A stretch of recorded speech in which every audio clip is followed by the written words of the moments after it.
Le chevalier Corentine.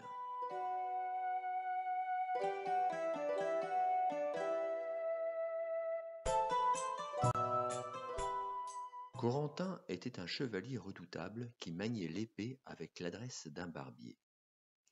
Pour autant, ce n'était pas une brute, et il savait se montrer délicat.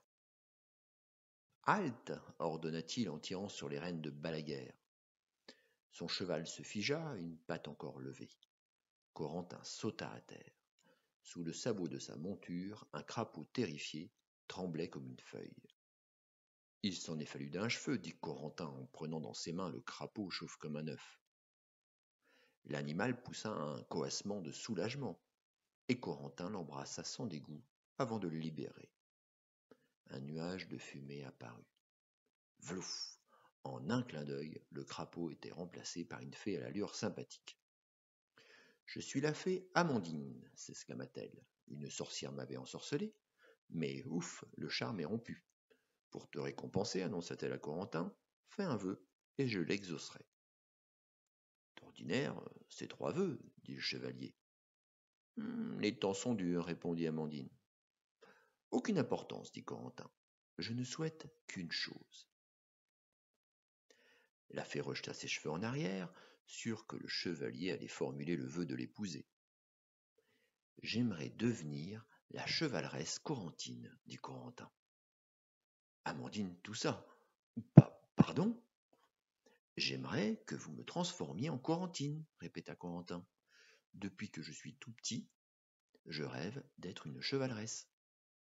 Cette fois, la fée s'étrangla carrément.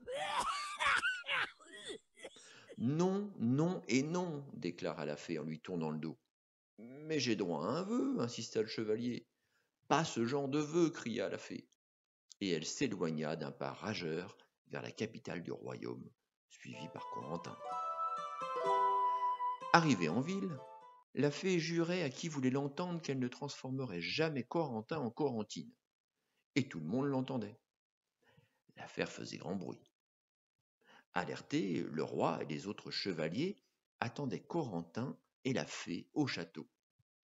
Le roi les invita à s'installer autour de sa grande table ronde. Après avoir écouté la fée, le chevalier Arthur prit la parole. « Ce serait sympa d'avoir une chevaleresse parmi nous. Elle pourrait chanter des chansons, danser ou faire des acrobaties sur son cheval. » Non, non, prévint Corentin. Je veux devenir chevaleresse, mais continuer à vivre comme avant. Seulement, de temps en temps, en quittant mon armure, je mettrai peut-être une robe. La fée faillit s'évanouir. Le roi se gratta la barbe. Il se leva et ouvrit une fenêtre. Des clameurs s'élevaient de la cour. Une partie du peuple approuvait le vœu de Corentin. Une autre partie donnait raison à la fée. Le chevalier Lancelot prit la parole. « Il faut voter. »« Oui, se réjouit la fée, votons. » Corentin s'effondra sur la table, la tête entre les bras. Jamais il ne serait chevaleresse. « Pas de vote, dit le roi. C'est à Corentin de décider, à lui seul. C'est son vœu et il sera exaucé. » Vexée, la fée se leva. « Si c'est comme ça, je m'en vais. »« Arrêtez-la, ordonna le roi. » D'un bond, Lancelot et Arthur furent devant la porte. « Une fée qui ne tiendrait pas sa promesse pourrait se faire confisquer sa baguette, prévint le roi. »« Pfff, soupira Amandine.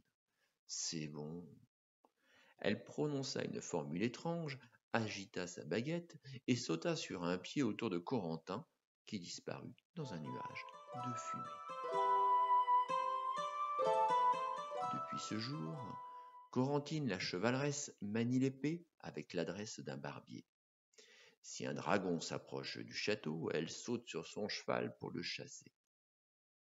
Mais Corentine n'a rien d'une brute et sait se montrer délicate. Tout le monde l'adore et les habitants du royaume aiment passer un moment à discuter avec elle. Quant à la fée, elle a quitté le royaume en jurant de ne jamais y remettre les pieds. Hélas, on raconte aussi qu'elle aurait de nouveau croisé la sorcière et qu'elle vit près d'une mare en compagnie d'autres crapauds.